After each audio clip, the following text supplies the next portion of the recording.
आज आहे चौथा गुरुवार. तर पूजा मांडण्याची तयारी चाललेली आहे. अजून पुस्तक वाचायचं बाकी आहे मी. तर खूप छान वाटतं.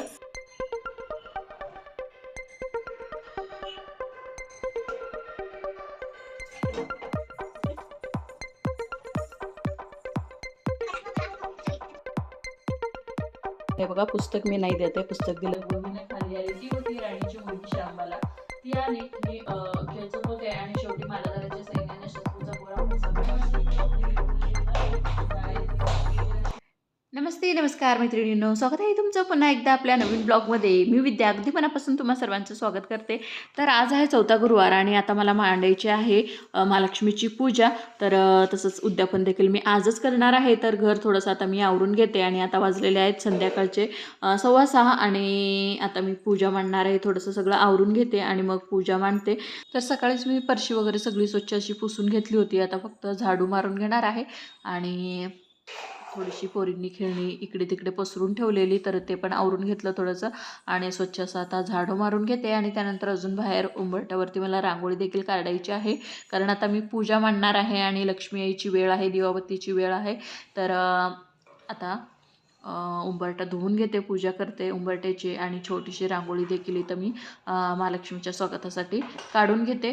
आणि त्यानंतर अजून मी संध्याकाळचा चहा घेतलेला नाही आहे, तर मी चहा घेईन. अनन्या श्राव्या दोघीही झोपलेल्या होत्या, कारण आज त्या खूप उशिरा झोपल्या.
नमस्कार मैत्रिणींनो, पुन्हा एकदा स्वागत आहे आपल्या ब्लॉगमध्ये. मी विद्या अगदी मनापासून तुम्हा सर्वांचं स्वागत करते. तर आज आहे चौथा गुरुवार. तर पूजा मांडण्याची तयारी चाललेली आहे. वॉकिंगला जाऊन आल्यानंतर घर थोडंसं झाडून घेतलं, खेळणी वगैरे इकडे तिकडे पडलेली होती ती जागेवर ठेवून घेतली. आणि त्यानंतर रांगोळी पण थोडीशी ना पोरींनी खेळता खेळता इकडं तिकडं झालेली होती, त्यामुळे परत एकदा मी उंबरठ्यावरती रांगोळी काढून घेतली. तर आता अजून संध्याकाळचा चहा घेतलेला नाही आहे, तर आता चहा ठेवते आधी आणि त्यानंतर मग चहा वगैरे घेऊन झाल्यावर दिवाबत्ती करून आणि मग पूजा मांडायला घेते. इथं माझ्यासाठी मी चहा ठेवलाय, तर आता चहा पिते आणि मग अनन्या श्राव्यासाठी दूध पण गरम करून ठेवते. तेवढं त्या पण उठतीलच आता. तासभर होऊन गेला झोपलेल्या आहेत त्या, उठतील आता. खूप उशिरा झोपल्या आज, त्यामुळे म्हटलं आता उठवलं नाही मी, झोपू दिलं त्यांना थोडा वेळ, नाहीतर मग मला पूजा करताना मग चिडचिड करत राहतील, त्यामुळे मी उठवलं नाही. उठतीलच आता. या तुम्ही पण चहा प्यायला. तर आता चहा घेते आणि अजून हार वगैरे पण बनवायचे, फुलं मी आणून ठेवलेली आहेत, पण हार बनवायचं फोटोसाठी वगैरे आणि मग पूजा मांडायची आहे. चला आता आधी चहा घेते आणि मग पूजा मांडते. तर मग अशी बाहेरून येतानाच मी पूजेसाठी लागणारं सगळं सामान घेऊन आले होते. तर आता मी हार बनवते. वेणी वगैरे आणलेली आहे मी, पण फोटोसाठी मी हार बनवून घेते. आणि अनन्या श्राव्या अजून उठलेल्या नव्हत्या, तर पहा आता दोघी पण उठलेल्या आहेत. त्या दोघींचं आवरते आणि त्यांना दूध वगैरे प्यायला देते. आणि पूजा मांडून झाल्यावर अजून मला स्वयंपाकसुद्धा करायचा आहे. तर दिवसभर माझा आज उपवास होता, तर साबुदाण्याची खिचडी बनवली होती दुपारी. तर आता स्वयंपाक बनवते, उपवास सोडायचा आहे आणि हळदी कुंकूसाठी बायकांना पण बोलवायचं आहे. बायकांची ओटी वगैरे भरणार आहे. तर पहा आता मी डायरेक्ट पूजा मांडून झाल्यावर तुम्हाला भेटते. तर छान अशी छोटीशी तर रांगोळी मी काढलेली आहे पूजा मांडून झाल्यावर. आणि बघा अशी छान सिंपल पूजा मी मांडलेली आहे. तर मागच्या गुरुवारी मला वेणी भेटली नव्हती, तर ह्यावेळेस मला वेणीसुद्धा भेटलेली आहे. तर छान अशी पूजा मांडून झालेली आहे. तर आता स्वयंपाक करून घेते आणि नैवेद्यासाठी मी स्वीट बाहेरनंच आणलेलं आहे आणि त्यासोबत पंचामृत पण मी बनवणार आहे. आणि बायकांचं पण आज उपवास असतो ना, त्यामुळे कोणी काही सहसा खात नाही. तर फक्त त्यांना ओटी भरणार आणि स्वीट देणार. तर अशीच असते माझं उद्यापन, मी असंच करते दरवर्षी. तर पूजा मांडून झालेली आहे आणि आता मी बायकांना बोलवायला जाते, मग येऊन स्वयंपाक करते. कारण बायका काही लगेच येणार नाहीत, त्यांचं काम आवरेल तसं एक एक करून येतील. त्यामुळे आधी जाऊन बोलवून येते आणि त्यानंतर मग स्वयंपाक करायला घेते.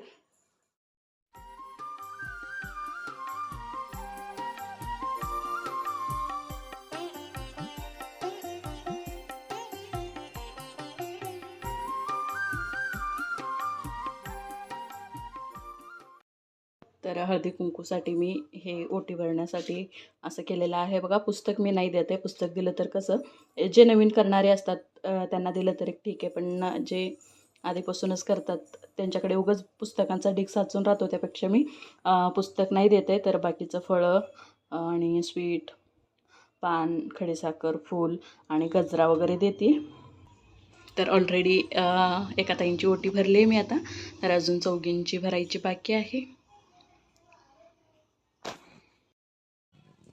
तर पूजा मांडून झालेली आहे आणि अजून पुस्तक वाचायचं बाकी आहे. मिस्टर येणार आहेत, त्याने आल्यानंतर वाचावं म्हणून मी थांबलेले आहे. आणि तसंच हळदी कुंकू पण जे जे येत आहेत त्यांना देते. तर दोघी तिघीजणी येऊन गेलेले आहेत, अजून दोघी यायच्या आहेत. आणि आणि अनु श्राव्या इथं खेळत आहेत. त्यांना ना असं घरी कोणतरी यायला पाहिजे, तर खूप छान वाटतं. तर अजून वाट बघतायत कोण येत आहेत कोण येत आहेत म्हणून. मिस्टर पण आलेले आहेत. तर मी आता पुस्तक वाचायला बसलेले आहे. मी पुस्तक वाचून घेते आणि त्यानंतर स्वयंपाक झालेला आहे, मग आम्ही जेवण वगैरे करतो. तर म्हातारीचं सोन घेतलं, फाटकं वस्त्र लिहिली, हाती काठी घेतली, आधाराला हळूहळू पावलं टाकत आली राणीला भेटायला. वाड्याशी आली आणि आरोळी दिली, आहे का कुणी घरी, घालील का कुणी घास. दाशी बाहेर आली, म्हातारी दिसली समोर. तिने विचारलं, कोण ग तू, कुठून आलीस, काय काम काढलंस, तुझं नाव काय, गाव काय, काय हवं आहे तुला. म्हातारी सांगू लागली हळू आवाजातच.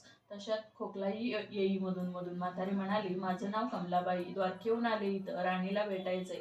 कुठं आहे या राजाची राणी. दाशी म्हणाली, राणीसाहेब आहेत महालात, मैत्रिणीशी गप्पा मारतायत. त्यांना सांगितलं तर ते मलाच रागवतील. तुला कशा भेटणार त्या, तुझा अवतार पाहून तुझ्यावरच खेळत असतील, उन्हा बोलतील, मैत्रिणीही तुला हसतील. तू इथं बस आडोशाला थोडा वेळ, मैत्रिणी गेल्या की मी सांगते त्यांना.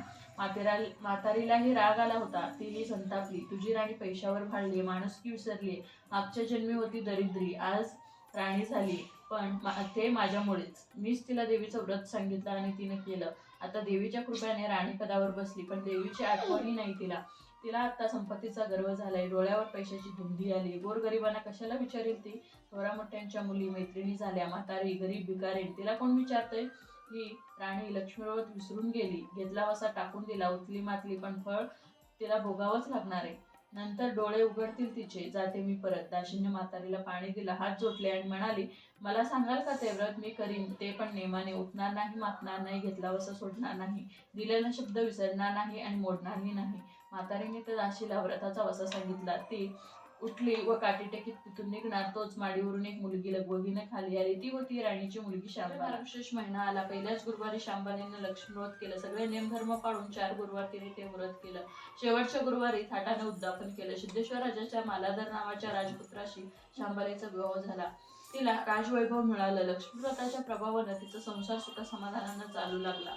पण भद्रश्रवा व सुरचंद्रिका राणी यांना हळूहळू वाईट दिवस दिसायला लागले. शत्रूनं भद्रश्रवाचं राज्य रुबाडलं.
पूजा आरती वाचन सगळं करून झालं आणि आता आम्ही जेवण करतोय. जेवणामध्ये आहे आज पनीरची भाजी, सकाळची पण थोडीशी भाजी उरलेली होती.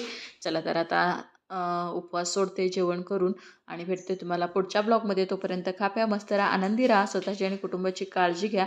भेटूया लवकरच पुढच्या ब्लॉगमध्ये. Bye bye.